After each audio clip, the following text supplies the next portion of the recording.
Pharisaism exposed.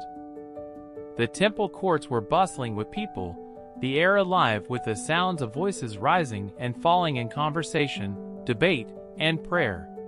Jesus stood at the center of the crowd, his presence commanding yet unassuming. His disciples stood nearby, listening closely as he turned his attention to the gathered crowd. His tone was steady, yet there was a weight to his words, a mixture of sorrow and righteous truth. "The scribes and the Pharisees," he began, his voice carrying over the hum of the crowd, "have seated themselves in the chair of Moses. Therefore, all that they tell you, do and observe, but do not do according to their deeds." The crowd fell silent, hanging on his words, trying to reconcile the authority of the religious leaders with the pointed critique they were hearing. "For they say things and do not do them," Jesus continued, his voice firm but devoid of malice. "They tie up heavy burdens and lay them on men's shoulders, but they themselves are unwilling to move them with so much as a finger." His words painted a vivid picture of hypocrisy. Leaders who demanded obedience from others, but spared themselves from the very burdens they imposed. He went on, exposing the heart of their motivations. "They do all their deeds to be noticed by men, for they broaden their phylacteries and lengthen the tassels of their garments." The crowd murmured, some nodding in recognition of the display they had often seen, the religious leaders parading their piety for show, seeking admiration instead of humility. "They love the place of honor at banquets and the chief seats in the synagogues," Jesus continued, his tone laced with quiet sadness, "and respectful greetings in the marketplaces, and being called rabbi by men." The people listened, their expressions a mixture of surprise and understanding. Jesus was not just critiquing outward appearances, he was challenging the very heart of what it meant to lead in God's name. "But do not be called rabbi," he instructed them, "for one is your teacher, and you are all brothers." His words struck deep, leveling the ground beneath them. No one was above another in the kingdom of heaven, and the titles they sought for prestige were stripped of their importance. "Do not call anyone on earth your father," Jesus said, his voice steady, "for one is your Father, he who is in heaven. Do not be called leaders, for one is your leader, that is, Christ." The crowd was still, absorbing the magnitude of his teaching. He was calling them to a deeper understanding of their relationship with God, not one of hierarchy and titles, but of humility and servanthood. Jesus' voice softened, yet it carried a profound truth. "The greatest among you shall be your servant. Whoever exalts himself shall be humbled, and whoever humbles himself shall be exalted." The crowd stirred, some exchanging glances, others deep in thought. His words overturned the prevailing notions of greatness, calling them to a higher standard, not one marked by outward displays of authority, but by a heart committed to serving others. As the sun cast its warm light across the temple courts, the crowd began to disperse, carrying with them the weight of Jesus' words. For some, the message challenged their understanding, while for others, it planted a seed of humility that would grow in the days to come. Jesus, ever patient, stood with his disciples, the embodiment of the very servanthood he had just taught, a king who came not to be served, but to serve. 8 woes. The atmosphere in the temple courts had become tense. Jesus stood before the gathered crowd, his voice carrying a mixture of sorrow, righteous anger, and unwavering authority. The scribes and Pharisees lingered on the edges, their expressions guarded as he spoke directly to them. The tension was palpable, every word cutting through the air with precision and weight. "Woe to you, scribes and Pharisees, hypocrites!" Jesus began, his gaze unwavering. "You shut off the kingdom of heaven from people, for you do not enter yourselves, nor do you allow those who are entering to go in." The crowd stirred, murmurs of agreement rippling through the onlookers. They had seen the barriers the religious leaders had created, rules and traditions that weighed heavily on the people, shutting them out from the grace and freedom of God. Woe to you, scribes and Pharisees, hypocrites! Jesus continued, his tone sharp with conviction.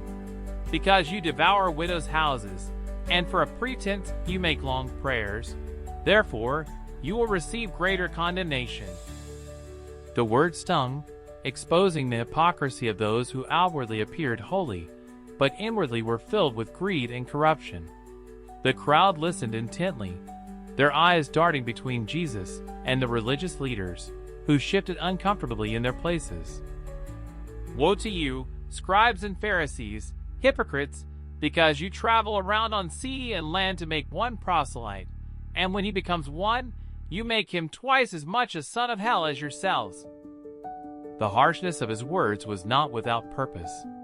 Jesus sought to reveal the emptiness of their actions, the futility of converting others while leading them down the same path of hypocrisy and spiritual blindness.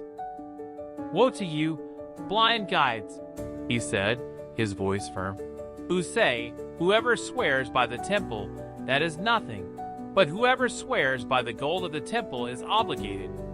You fools and blind men, which is more important, the gold or the temple that sanctified the gold? The crowd watched as Jesus dismantled the twisted priorities of the religious leaders, exposing their misguided values.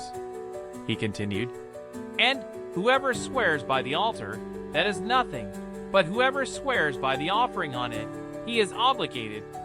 You blind men, which is more important, the offering or the altar that sanctifies the offering? His words rang out like a clarion call, challenging the leaders' distorted understanding of what truly mattered in worship and devotion to God. Woe to you, scribes and Pharisees, hypocrites! Jesus said again, his voice filled with sorrow. For you tithe mint and dill and cumin, and have neglected the weightier provisions of the law, justice and mercy and faithfulness. But these are the things you should have done without neglecting the others. The crowd nodded, understanding the irony of obsessing over minute details while ignoring the heart of God's law. You blind guides, Jesus declared, who strain out a gnat and swallow a camel. The imagery was vivid, driving home the absurdity of their misplaced priorities. Jesus continued, his words cutting deeper. Woe to you, scribes and Pharisees, hypocrites! For you clean the outside of the cup and of the dish, but inside they are full of robbery and self-indulgence. You blind Pharisee, first clean the inside of the cup and of the dish, so that the outside of it may become clean also. His voice softened, filled with both compassion and heartbreak. Woe to you, scribes and Pharisees, hypocrites! For you are like whitewashed tombs, which on the outside appear beautiful, but inside they are full of dead men's bones and all uncleanness. So you, too, outwardly appear righteous to men, but inwardly you are full of hypocrisy and lawlessness. The crowd was captivated, their hearts pierced by the stark contrast Jesus painted between outward appearances and inward truth. Woe to you, scribes and Pharisees, hypocrites! He said again, his words heavier now. For you build the tombs of the prophets and adorn the monuments of the righteous, and say, if we had been living in the days of our fathers, we would not have been partners with them in shedding the blood of the prophets. So you testify against yourselves that you are sons of those who murdered the prophets. Fill up, then, the measure of the guilt of your fathers. Jesus' voice rose, filled with righteous anger.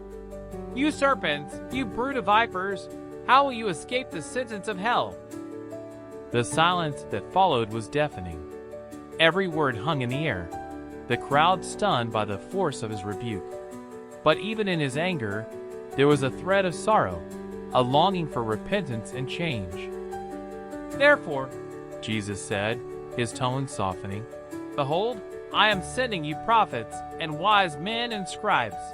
Some of them you will kill and crucify, and some of them you will scourge in your synagogues and persecute from city to city, so that upon you may fall the guilt of all the righteous blood shed on earth, from the blood of righteous Abel to the blood of Zechariah, the son of Berechiah, whom you murdered between the temple and the altar. Truly I say to you, all these things will come upon this generation."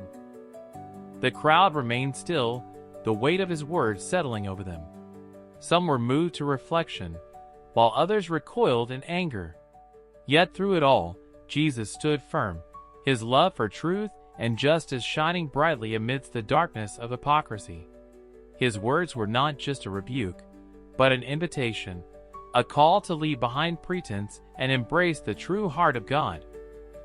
Lament over Jerusalem. The sun was beginning to set over Jerusalem, casting long shadows across the temple courts. Jesus stood amidst the gathered crowd, his face etched with a mixture of grief and longing as he gazed out over the city. His disciples, standing nearby, could sense the weight of what he was about to say. "Jerusalem, Jerusalem," he began, his voice trembling with emotion. The repetition of the city's name carried both love and sorrow, as if he were speaking to a dear friend who had strayed far from his embrace. "You who kill the prophets and stone those who are sent to you." The crowd fell silent, the truth of his words hanging heavily in the air. Jerusalem, the city chosen by God, had a tragic history of rejecting those sent to guide and warn her. The prophets had been met not with open hearts, but with hostility and violence. Jesus' tone was not one of anger, but of deep lament. "How often I wanted to gather your children together," he continued, his voice softening, filled with an almost maternal tenderness. "The way a hen gathers her chicks under her wings, and you were unwilling." The image was vivid and striking. Jesus, like a protective hen, longing to shield and nurture the people of Jerusalem, to offer them safety and love. Yet they had turned away, rejecting his call, and his heartbreak was palpable. The crowd listened, some averting their eyes, others watching him with tears welling in their own. "Behold," Jesus said, his tone now more resolute, "your house is being left to you desolate." The words were stark, a declaration of the consequences of their rejection. The house of Jerusalem, the temple, the city, the people, would be left barren, abandoned to the path they had chosen. The disciples exchanged uneasy glances, understanding the gravity of what he was saying, though the full weight of it would only become clear in the days to come. "For I say to you," Jesus concluded, his gaze sweeping across the gathered faces, "from now on you will not see me until you say, 'Blessed is he who comes in the name of the Lord.'" The crowd was still, the echoes of his words lingering in the air. Some felt a stirring in their hearts, a glimpse of the truth he carried. Others remained unmoved, their hearts hardened by pride and disbelief. Yet for those who truly listened, his lament was not merely a rebuke, it was an invitation, a plea for repentance, and a promise that hope and redemption were still possible.